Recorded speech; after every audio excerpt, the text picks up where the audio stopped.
Les invito a que abramos nuestras Biblias ahí en el Evangelio según San Marcos para tratar de recordar lo que estuvimos estudiando la última vez que estudiamos este Evangelio.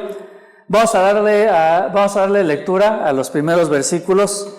Comienza ahí el capítulo 14 entonces con una parábola. Esta parábola ya la habíamos explicado, ya la habíamos estudiado hace algunas semanas, pero vamos a leerla para refrescar nuestra mente en cuanto al contexto y en cuanto a lo que veníamos estudiando. Dice así Marcos capítulo 4, a partir del versículo 1, dice: Otra vez comenzó Jesús a enseñar junto al mar, y se reunió alrededor de él mucha gente, tanto que entrando en una barca se sentó en ella en el mar, y toda la gente estaba en tierra junto al mar, y les enseñaba por parábolas muchas cosas.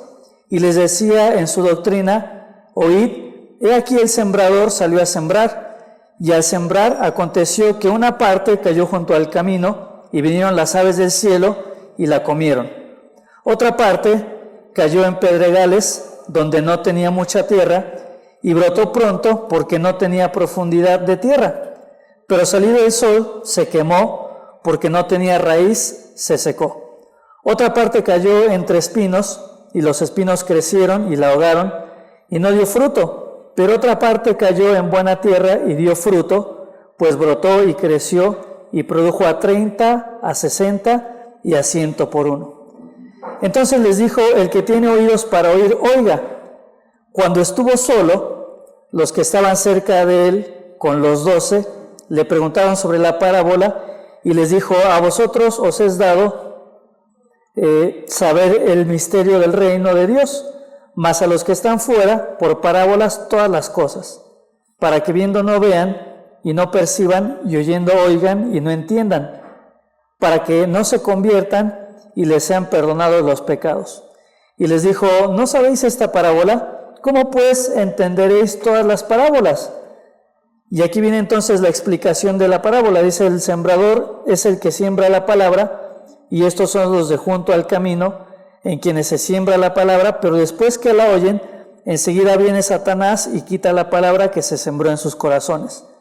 Estos son, asimismo, los que fueron sembrados en pedregales, los que cuando han oído la palabra, al momento la reciben con gozo, pero no tienen raíz en sí, sino que son de corta duración, porque cuando viene la tribulación o la persecución por causa de la palabra, luego tropiezan. Estos son los que fueron sembrados entre espinos, los que oyen la palabra, pero los afanes de este siglo y el engaño de las riquezas y las codicias de otras cosas entran y ahogan la palabra y se hace infructuosa. Y estos son los que fueron sembrados en buena tierra, los que oyen la palabra y la reciben y dan fruto a 30, 60 y a 100 por uno. Y después vienen los versículos que vamos a estar estudiando entonces el día de hoy.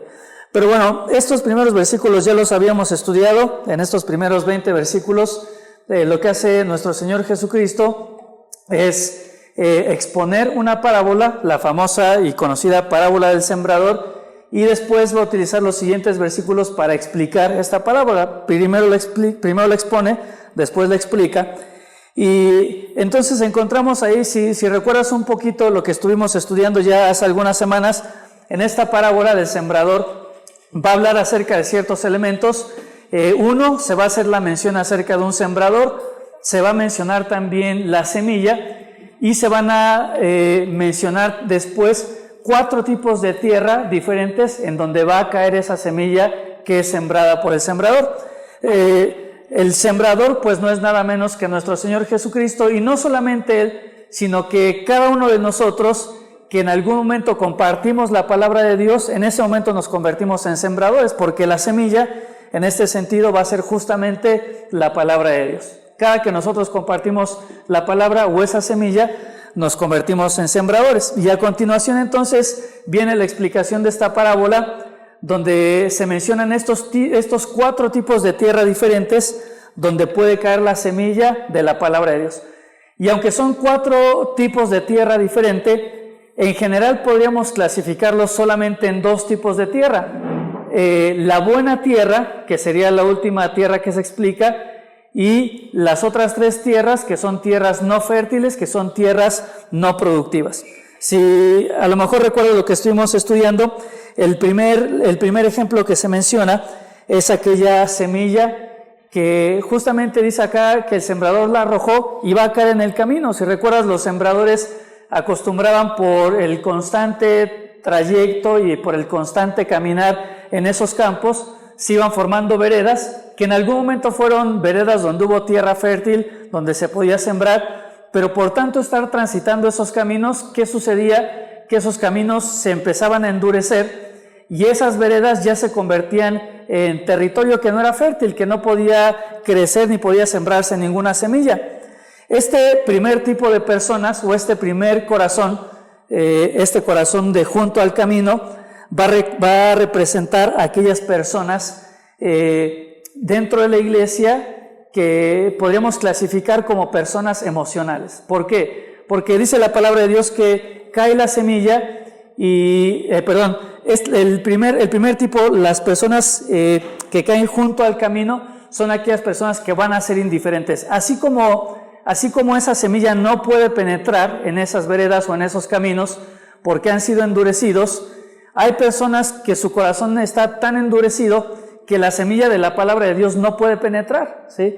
Puede haber dureza por muchas circunstancias, por alguna circunstancia, a lo mejor por indiferencia o por cierto sentimiento contra la persona que está compartiendo la palabra de Dios. A lo mejor dices que este Israel no me cae nada bien y eso comienza a generar dureza en el corazón y la palabra de Dios o la semilla no puede penetrar. Este tipo de corazón, el primer corazón que menciona, o el primer tipo de tierra que comienza a explicar Marcos, va a ser un corazón indiferente, va a ser aquel corazón que poco a poco, así como ese camino, ha llegado a convertirse en un corazón insensible, que escucha la palabra de Dios, pero así tan pronto la escucha, se le olvida, que no tiene la disposición, no solamente de escuchar, sino que no tiene la disposición de aplicar lo que escucha. Y este tipo de corazón o estas semillas que caen junto al camino van a representar a un corazón que prácticamente es un corazón impenetrable, donde la semilla no puede comenzar a florecer ni echar raíces. Después el relato de Marcos habla de aquella semilla que cayó en los pedregales. ¿Cuál era la característica de ese terreno de pedregales? Que aparentemente, si tú lo veías, superficialmente tenía tierra, si lo veías por encima, parecía una tierra buena para sembrar y donde iba a darse fruto, pero la realidad es que si la escarbabas un poquito, lo único que encontrabas debajo de esa tierra eran piedras, por eso la semilla cae entre pedregales. ¿Qué sucede con esa semilla que caía ahí en esa tierra? Comenzaba a tratar de echar raíz, pero por estar lleno de piedras, a no mucha profundidad, la semilla no echaba raíces, la planta crecía muy rápido hacia arriba porque no tenía hacia dónde crecer, pero por no tener raíces y por no tener nutrientes y por no tener agua, esta planta o esta flor rápidamente perecía. O este segundo tipo de personas va a representar el corazón de aquellas personas que son emocionales, es decir, personas que llegan a la iglesia, que se implanta la semilla de la palabra de Dios, pero nunca tiene profundidad, ¿sí? Nunca alcanza a llegar a nutrirse bien y por lo tanto es una persona que quizá muy rápidamente, dice, así como rápido crece esa planta, es el tipo de personas que rápido se va a involucrar, que al principio de su vida cristiana va a manifestar mucho entusiasmo, en todas las actividades de la iglesia va a estar, en todo va a querer involucrarse, pero justamente por no tener raíz y por no estar bien nutrida, esa planta, así como de rápido creció, así de rápido también esta planta muere o perece, ¿sí? Ese sería entonces el segundo tipo de tierra, aquella semilla que cayó entre caminos. Después menciona aquella semilla que cayó entre espinos, y este tipo de tierra va a representar aquellos que tienen un corazón dividido, porque dice que esta semilla cayó en la tierra, que comenzó a crecer, pero así a la misma medida que comenzó a crecer también la hiedra, la hierba y los espinos, ¿Y qué va sucediendo? Que los espinos y toda esta hierba comienzan a ahogar poco a poco esa pequeña planta que estaba creciendo. Este corazón va a representar a aquellos que, como te decía, que tienen una mente dividida, porque dice el pasaje que estas personas están preocupadas, están afanadas, que su mente, si bien quiere estar con Dios y si bien quiere crecer en los aspectos de Dios, pero también está afanada por las cuestiones de este mundo, también está afanada por las riquezas. Así que es una persona que constantemente tiene una lucha, que quizá quiere venir a la congregación, pero también dice que también tengo que trabajar, que quiere y disfruta de la salvación, pero por el otro lado también quiere disfrutar de las cosas del mundo, que quiere estar al día en los aspectos de Dios, pero también quiere vivir en la moda y quiere vivir en todo lo que el mundo le ofrece. Así que no pasa mucho tiempo hasta que esta semilla, justamente por los afanes, por las riquezas, y dice ahí el Evangelio, por el deseo de otras cosas, esta semilla y esta planta se ahoga y muere. Esos tres tipos de tierra, o estos tres semillas, ninguna va a dar fruto, ¿sí? Y la última tierra, que Marcos la menciona como la buena tierra, va a representar el corazón de una persona que con sinceridad y de una manera genuina ha entendido el Evangelio y ha depositado su fe en Jesucristo como su Salvador. La buena tierra va a representar el corazón de aquellas personas que están deseosas de aprender más de Dios, no solamente deseosas, sino que ponen atención, que prestan su oído para escuchar lo que Dios quiere decirles, y no solamente eso, sino que están también siempre dispuestas a obedecer lo que Dios tiene que enseñarles, ¿sí? Así que se mencionan estos 4 tipos de tierra, como te decía, 3 de ellos no son tierra fértil, no son tierra productiva, y solamente la buena tierra es aquella tierra que va a ser fértil y que va a representar el corazón de un creyente genuino. Bien, a continuación los siguientes versículos, que te voy a pedir que me acompañes porque son los que vamos a estar estudiando el día de hoy. Si le pones atención, te va a resultar un poco difícil relacionar o ligar estos versículos a los versículos que estuvimos estudiando anteriormente, ¿sí? Los versículos anteriores hablaban de todo este contexto de agricultura, hablaban de la buena tierra, pero fíjate lo que dice a partir del versículo 21 y te vas a dar cuenta que no es tan sencillo relacionar con los versículos anteriores. Dice así, de hecho el título de este pasaje o de estos versículos dice: nada oculto que no haya de ser manifiesto. Ya de partir del título dices, viene hablando de agricultura y después me habla de lo oculto y lo manifiesto. Y dice así el versículo 21, también les dijo: ¿acaso se trae la luz para ponerla debajo del almud o debajo de una cama? No para ponerla en el candelero, porque no hay nada oculto que no haya de ser manifestado, ni escondido que no haya de salir a la luz. Si alguno tiene oídos para oír, oiga lo que les dijo, si alguno tiene oído para oír, oiga. Les dijo también: mirad lo que oís, porque con la medida con que medís os será medido, y aún se os añadirá a vosotros lo que oís, porque el que tiene se le dará, y al que no tiene, aún lo que tiene se le quitará. Entonces, viene hablando de la buena tierra, viene hablando en el contexto de algo que era muy conocido en Galilea, porque muchos se dedicaban a la agricultura, y de repente te das cuenta que estos versículos hablan acerca de la luz, hablan acerca de un candelero, habla de ciertas cosas ocultas, y dice que al que tiene se le añadirá más, pero al que no tiene, lo poco que tiene le será quitado. Y dices, ¿en dónde está la relación con los versículos anteriores? Y de hecho, si tú lees el versículo siguiente, versículo 26, dice: decía además, así es el reino de Dios, como cuando un hombre echa semilla en la tierra y duerme y se levanta de noche y de día, y la semilla brota y crece sin que él sepa cómo. Es decir, aquí vuelve a retomar todo este tema y todo este contexto de los agricultores y la gente que trabajaba en el campo, pero estos versículos del 21 al 25 es como que dices, pues no tienen nada sentido con lo que estamos estudiando, pero te va a sorprender porque realmente sí tiene sentido, tiene una relación muy estrecha. con lo que se habla en los versículos anteriores, y es lo que vamos a estar estudiando un poquito el día de hoy. Así que bueno, en estos versículos que vamos a ver, me gustaría hablarte de 5 evidencias de un genuino, 4 evidencias de un creyente genuino, o podríamos decir 4 evidencias de que la semilla justamente cayó en buena tierra, como lo decían los versículos anteriores. Comienza entonces el versículo 21 diciendo, también les dijo. Ahora, ¿a quién les dijo Jesús? Si nosotros regresamos un poquito a los versículos que estábamos leyendo, al versículo 9 y al versículo 10 de este mismo capítulo, versículo 10 dice, cuando estuvo solo, los que estaban cerca de él, con los 12, le preguntaron sobre la parábola.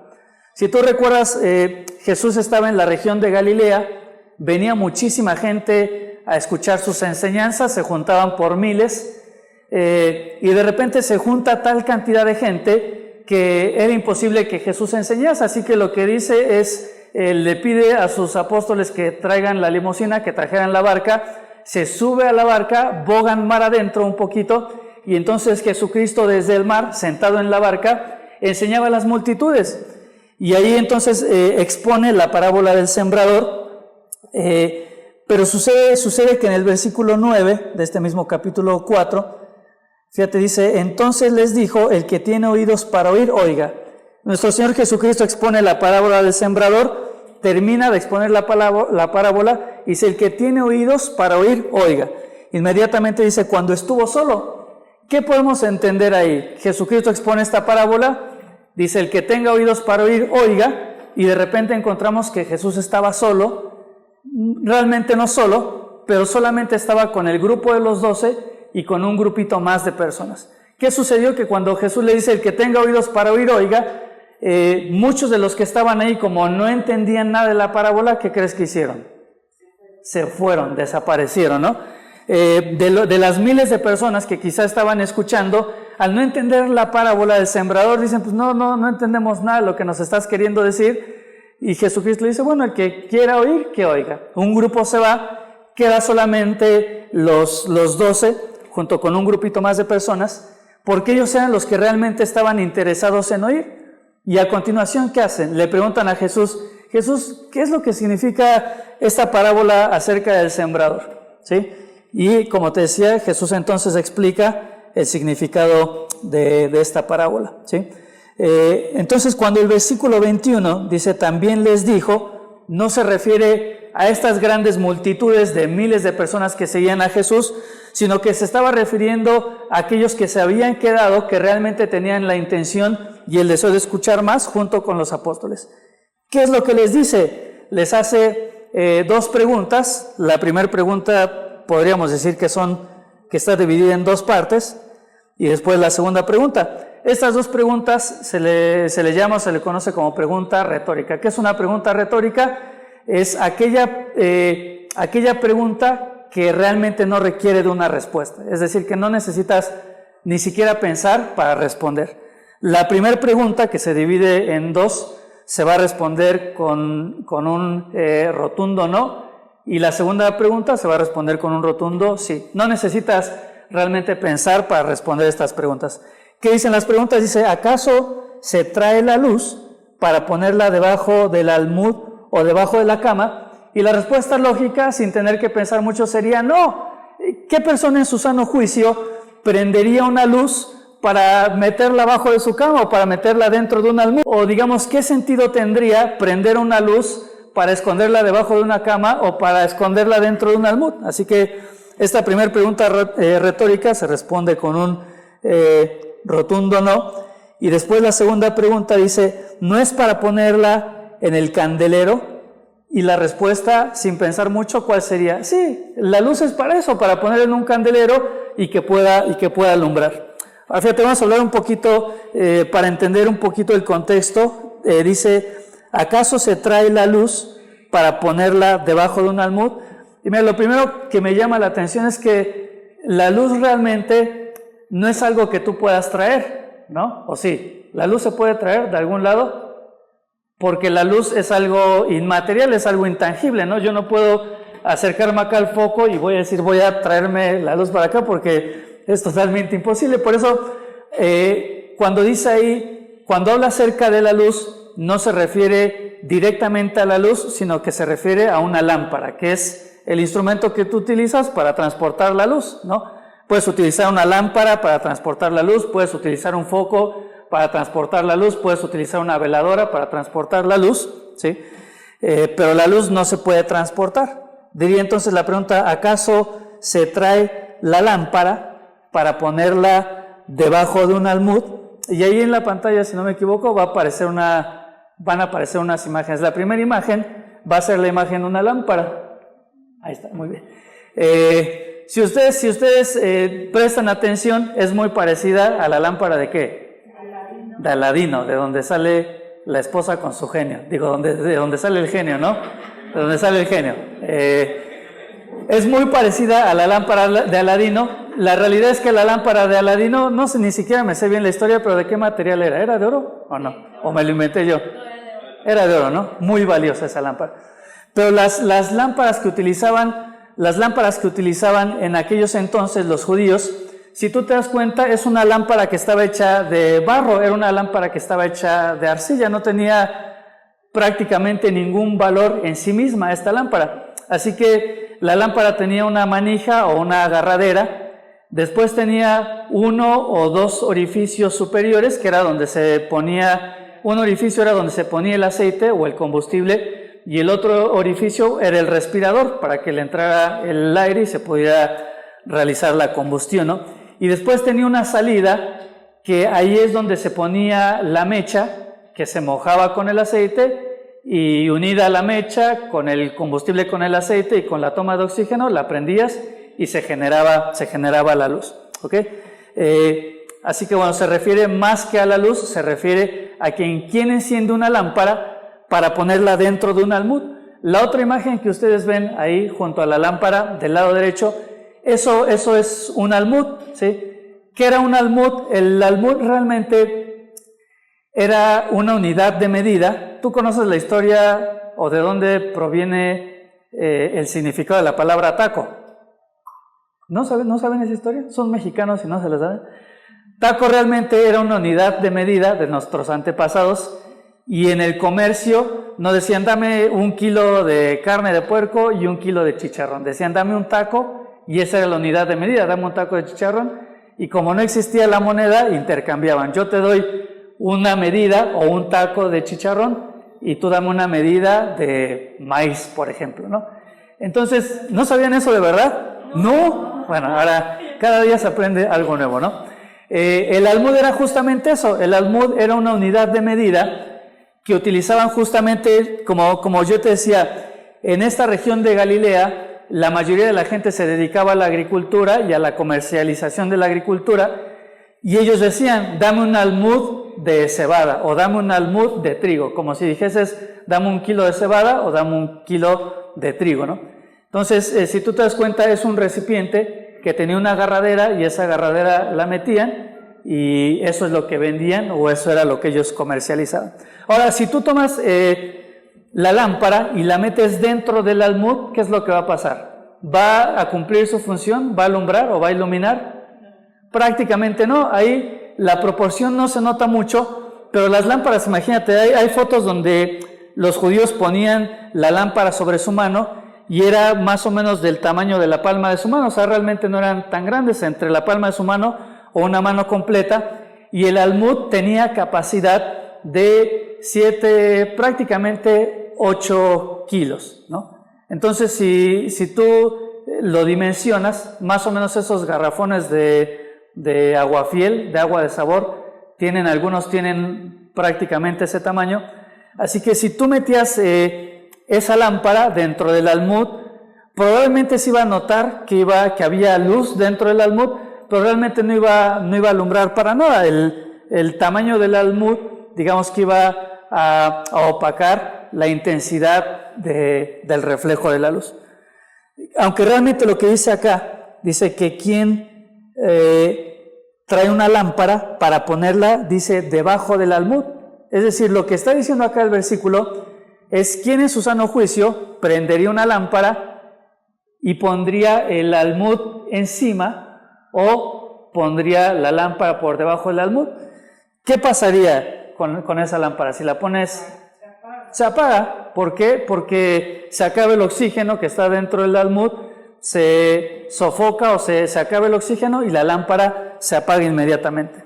¿Ves? Entonces, nuestro Señor Jesucristo está diciendo, ¿a quién se le ocurriría semejante cosa? O sea, ¿para qué se te ocurriría? Voy a prender la lámpara y la metes debajo de un almud para que a los pocos segundos ya se apagó. Dice también, ¿quién prendería una lámpara para ponerla debajo de qué? Debajo de una cama. La cama no es quizá como lo que viene a tu mente ahorita. No, que no venga una cama a tu mente ahorita, mejor. De por sí ya se pararon tarde y todavía pensando en la cama, ¿no? Realmente la palabra que se utiliza ahí para cama era más bien un tipo de colchón, o mejor dicho, una colchoneta que era muy ligera, que era muy liviana. Y de hecho este tipo de cama o este tipo de colchoneta, cuando no se utilizaba, lo que hacían los judíos era enrollarla y la guardaban para que no estuviera ahí regada. O sea, no era como tal un colchón, como una cama como nosotros lo tenemos en mente. ¿Recuerdas cuando lo vimos aquí justamente en Marcos, unos capítulos atrás, cuando 4 amigos traen un paralítico y lo meten por el techo de una casa? ¿Lo metieron o lo bajaron en qué? En una cama o en una colchoneta como la que se menciona acá. ¿Recuerdas también ese paralítico al cual Jesús lo sanó y le dice, toma tu lecho y anda? Pues no es que agarró la base junto con el colchón y allí iba el pobre maniobrando, sino que justamente se refiere a este tipo de colchoneta que fácilmente lo podías enrollar y llevártelo, ¿no? Cuando, por ejemplo, tenemos este cuadro de la última cena de Jesucristo, en el dibujo tú ves a la gente sentado en una mesa muy similar a las mesas de nosotros, pero la realidad es que las mesas en aquellos entonces de los judíos eran mesas que estaban a pocos centímetros del piso, a 30, 40 centímetros despegados del piso, y realmente no utilizaban sillas para sentarse a comer. ¿Qué es lo que utilizaban? Utilizaban una cama o utilizaban un tipo de colchoneta como esta, la extendían sobre el piso y se recostaban de lado y podían participar ahí de los alimentos, ¿no? Así que imagínate si prendes una lámpara, si tienes la maravillosa idea de prender una lámpara y después le avientas la colchoneta encima, ¿qué va a pasar? Una de dos cosas, o se te incendia la colchoneta y la casa y todo lo demás, o muy probablemente se va a apagar la lámpara, ¿sí? Entonces las preguntas de nuestro Señor Jesucristo dice, ¿quién en su sano juicio o en su sano raciocinio prendería una lámpara para ponerla debajo de un recipiente y que se apagara? ¿Quién en su sano juicio va a prender una lámpara para ponerla abajo de una cama y después se apague? Dice, pero no es para ponerla en el candelero. Y a lo mejor tú has visto este tipo de candeleros judíos, que son un candelero generalmente tenían 7 brazos y en cada uno de los brazos tenían una vela o algo que encendían ahí.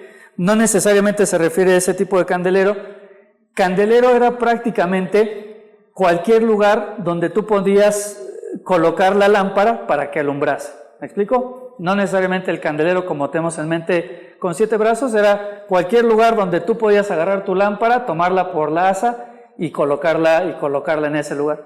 Los que tenían casas a lo mejor un poquito más arregladas, tenían un lugar más especial o tenían algo construido en madera o algo construido en metal o a lo mejor una repisa diseñada exclusivamente para poner la lámpara, pero mucha gente no tenía tantos recursos y lo único que hacían era dentro de la misma pared, a veces hacían un orificio y ahí colocaban su lámpara. En ese caso o en ese sentido, ese sería su candelero.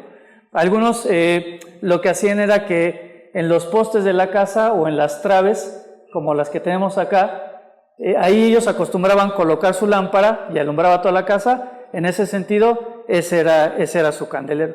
Y ese es el lugar donde tendría que estar la luz. Así que la respuesta para la segunda pregunta, dice, ¿no es para ponerla en el candelero? La respuesta obviamente sería sí, la luz es justamente para ponerla ahí en el candelero.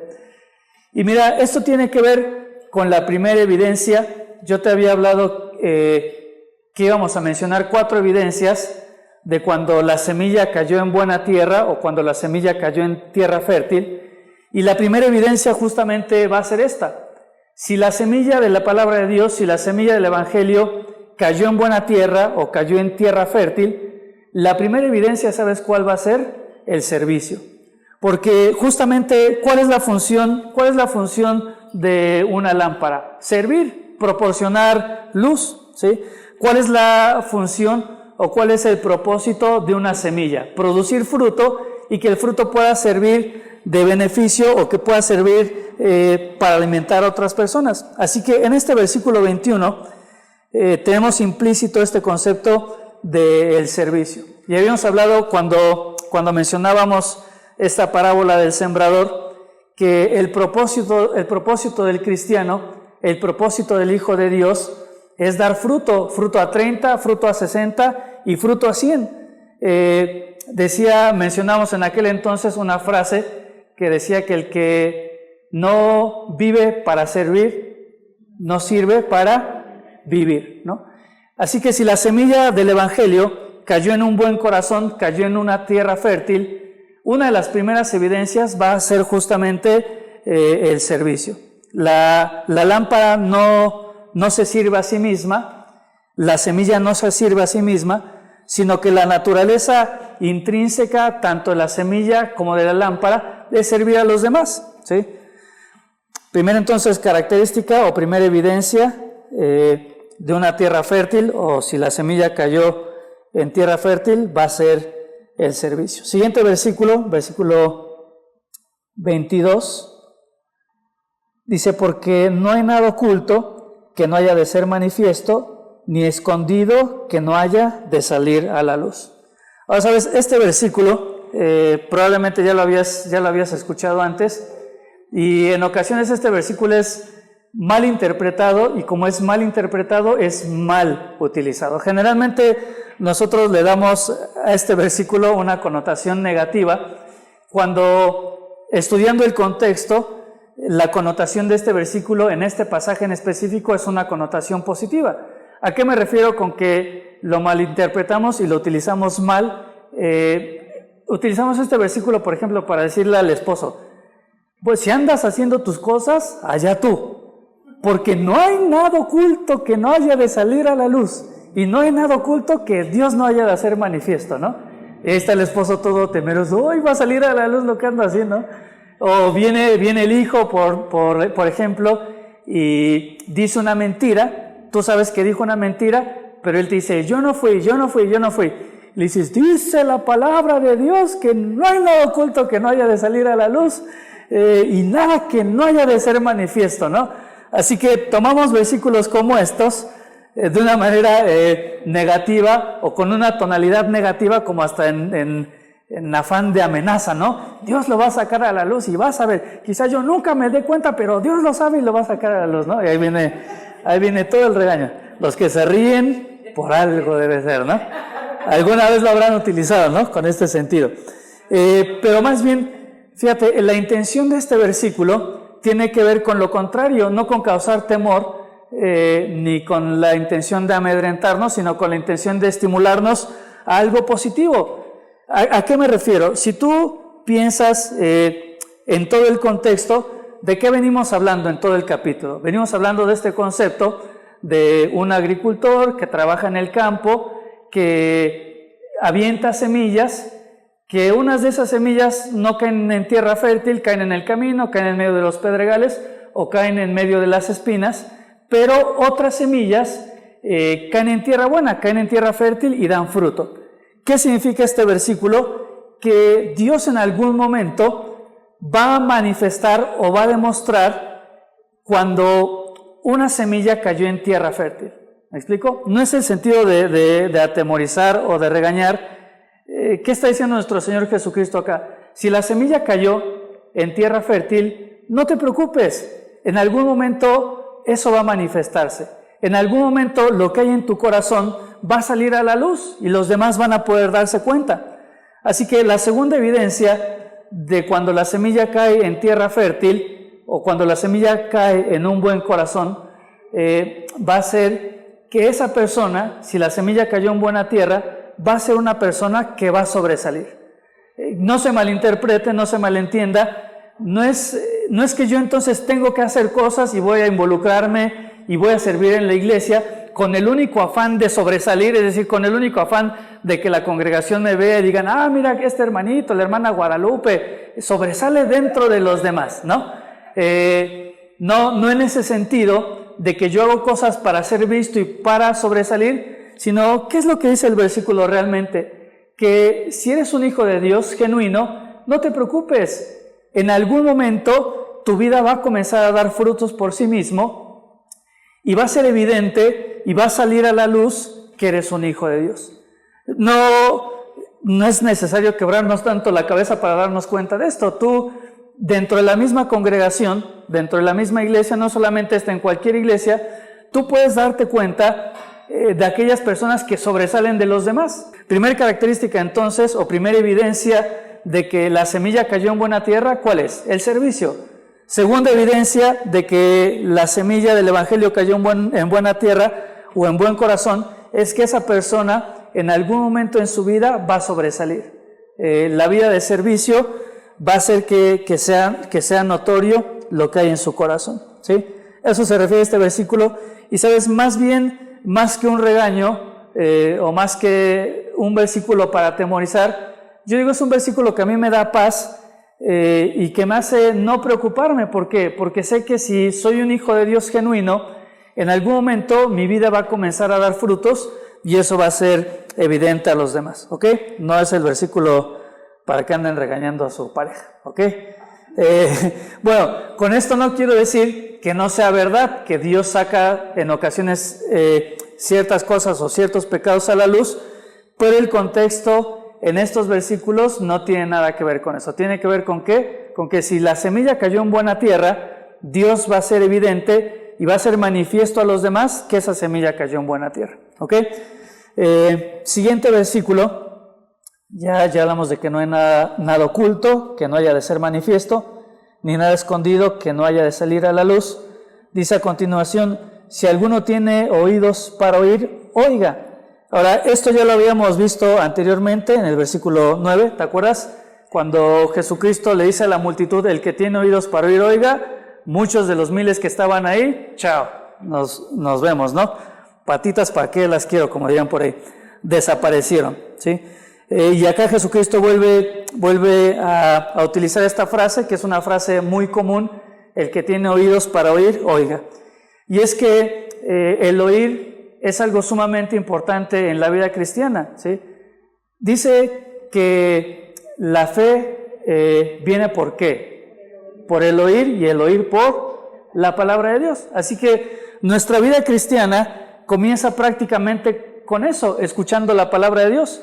Si uno no tiene no digamos la capacidad, si uno no tiene la disposición de oír, ni siquiera podemos llegar a pensar en tener la vida eterna, porque la fe viene por el oír, ¿sí? Aquella persona que no tiene esta disposición para oír o para escuchar, prácticamente está condenada a muchas cosas negativas. ¿Ves? Cuando por lo menos tenemos esa disposición para oír, nuestra vida puede estar mal, podemos estar tomando decisiones equivocadas, podemos estar errados en nuestra forma de pensar, pero si estamos dispuestos a oír, estamos dispuestos a que la semilla caiga y que en algún momento esa semilla que cayó pueda dar su fruto.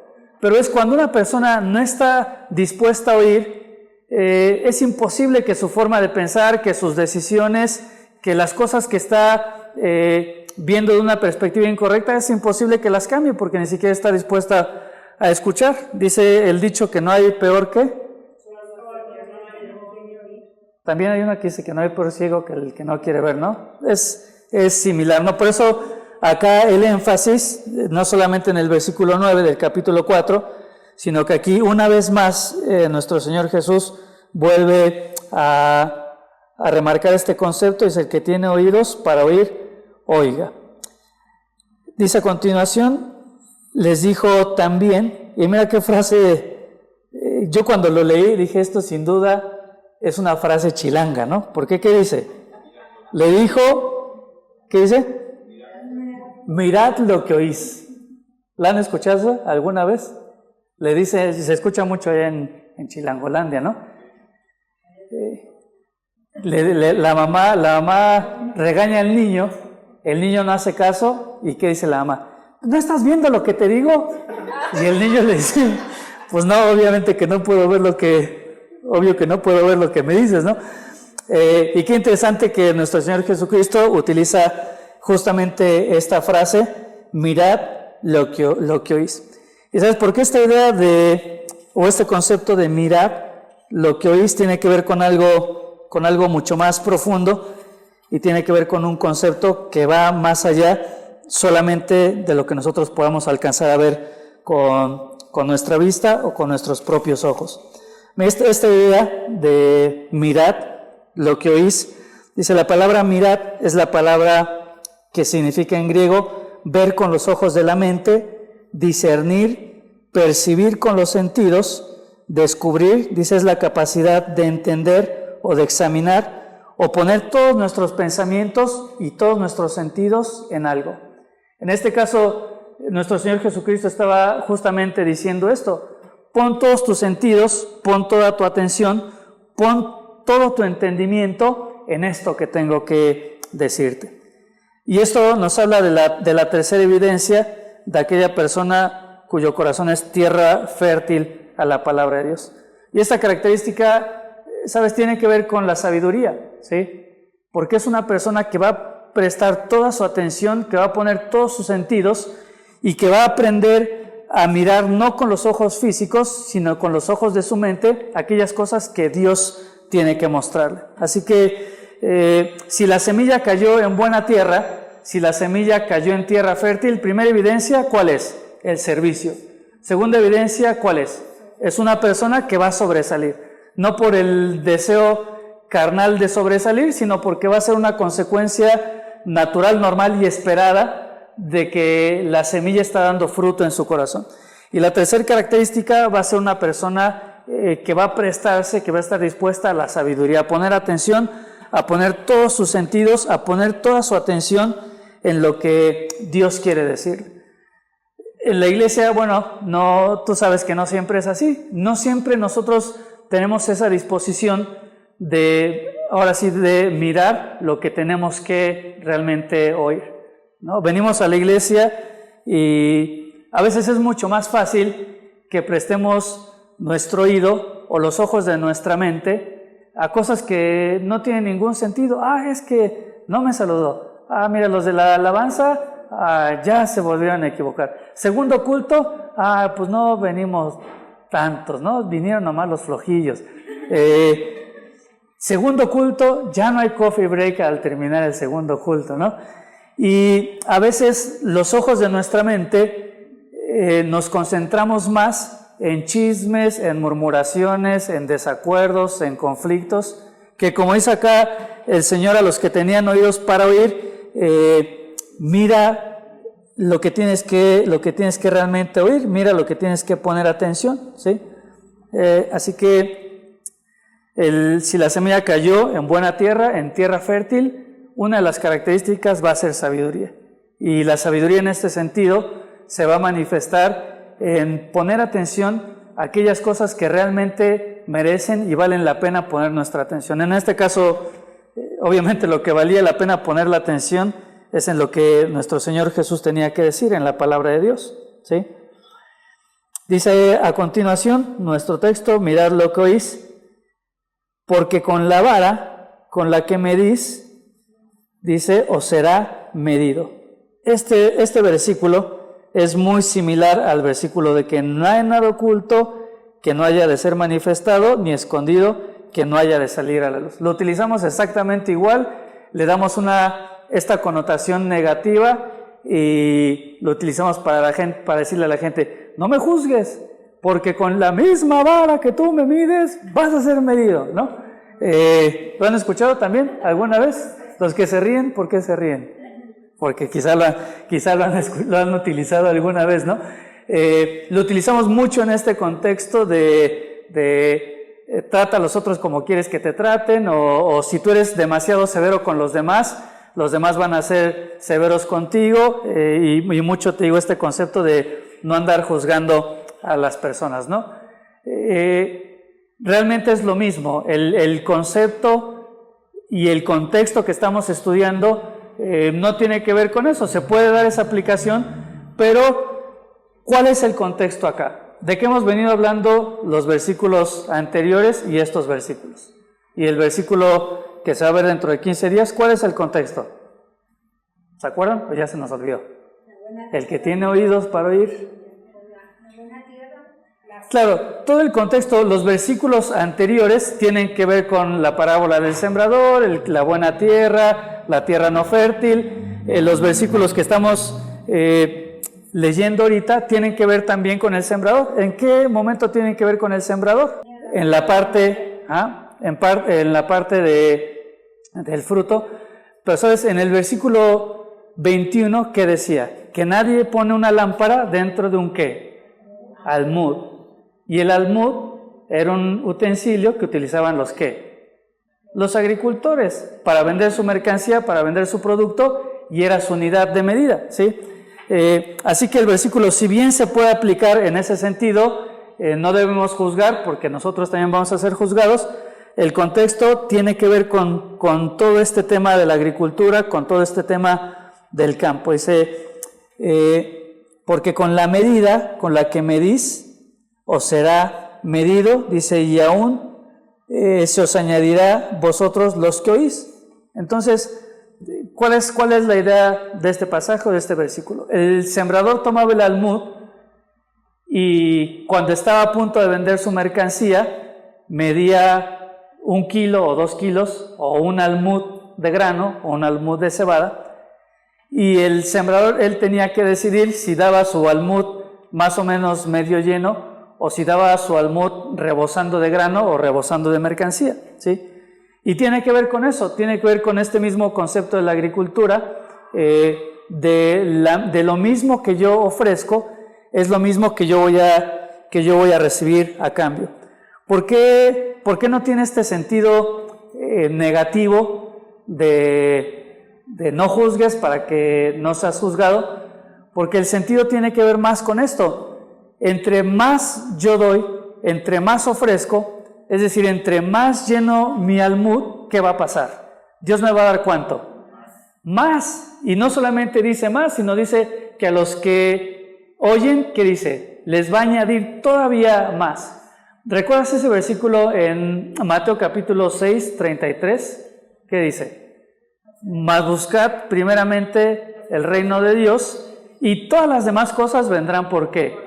Por añadidura, es decir, Dios por su gracia, dice la palabra de Dios que Dios que es grande y que es rico en misericordia, y dice con su gran amor que nos amó. En Isaías hay un versículo que me encanta porque habla, no solamente dice que Dios nos perdonó, sino que dice que Dios sobreabundó en perdón, ¿sí? Así que este versículo, más que un regaño, más que una exhortación, es un estímulo ¿a qué? A llenar mi almud, de cosas que son piadosas, a llenarme de servicio a Dios, a llenarme de aquellas cosas que le agradan a Dios. ¿Por qué? Porque en la medida que yo sirvo a Dios y en la medida que yo doy, va a ser en la medida que yo voy a ser bendecido, y Dios ¿qué va a hacer todavía? Va a añadir más todavía, ¿sí? Dios absolutamente siempre va a bendecir la obediencia. Así que si yo doy amor, si yo lleno mi almud de amor, ¿qué es lo que voy a recibir? Amor. Si yo lleno mi almud de servicio, ¿de qué voy a llenar mi vida? De servicio. Si aún económicamente y de una manera financiera yo doy, ¿qué es lo que va a hacer Dios? Va a sobreabundar también, ¿sí? Hay un versículo, fíjate, Lucas capítulo 6, tengo acá varios versículos, pero ni los he leído. Lucas capítulo 6, versículo 38. Lucas 6, 38. ¿Lo tienen ahí? ¿Qué dice? Dice, dad y se os dará. Dice, medida buena, es decir, el almud lleno, medida buena, apretada, remecida y rebosando. Dice, darán en vuestro regazo, porque con la misma medida con la que medís, dice, os volveréis a medir. ¿Ves? Cuando Dios nos da, Dios no es un ser rico o millonario que da de las obras, sino que Dios da abundantemente de sus propias riquezas. Así que entre más yo lleno mi almud y entre más voy llenando mi vida de obras piadosas, Dios más va a bendecir. Y el contexto acá tiene que ver muy específicamente con el evangelismo, porque es la idea del sembrador que está sembrando, que está arrojando las semillas, ¿sí? Dios va a bendecir todas aquellas semillas del evangelio que tú puedes repartir. No es que Dios bendiga las personas que toman decisión o ponen su fe en Cristo, porque los versículos que siguen ahí en Marcos hablan de que el sembrador se va a dormir y cuando regresa la planta ya creció y él ni siquiera supo cómo. De eso se encarga Dios. Así que Dios no bendice a aquellas personas que reciben a Cristo por tu causa, sino que bendice solo el hecho de que tú arrojes la semilla. Con el hecho de que tú arrojes la semilla, Dios va a bendecir y va a ser una bendición abundante. Y esta sería entonces la cuarta y última evidencia de cuando una semilla cayó en tierra fértil. ¿Cuál va a ser esta evidencia? Que esta persona va a estar caracterizada por sembrar y por sembrar abundantemente. Es lo que nos enseña justamente Gálatas. Dice que todo lo que el hombre sembrare, ¿qué dice? Esto cosechará.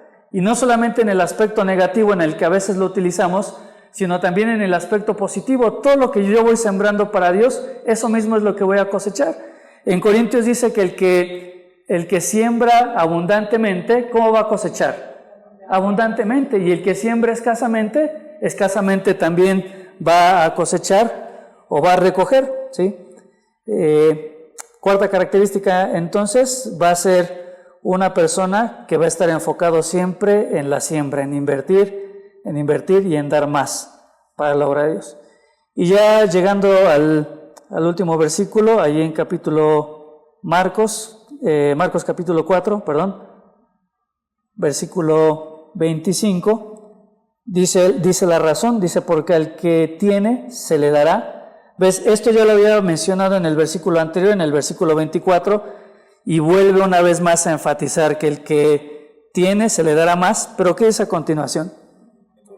El que no tiene, dice, aún lo que tiene se le quitará. Esta idea ya de por sí es un poco, dice que al que no tiene, ¿qué se le va a hacer? Pero entonces, ¿tiene o no tiene? Si no tiene, ¿qué se le quita? ¿No? Ya si lo lees así de partida dices, bueno, no está como que muy claro, ¿no? Este mismo pasaje tiene su pasaje paralelo en Lucas, y aquí nos va a dar un poquito más de claridad.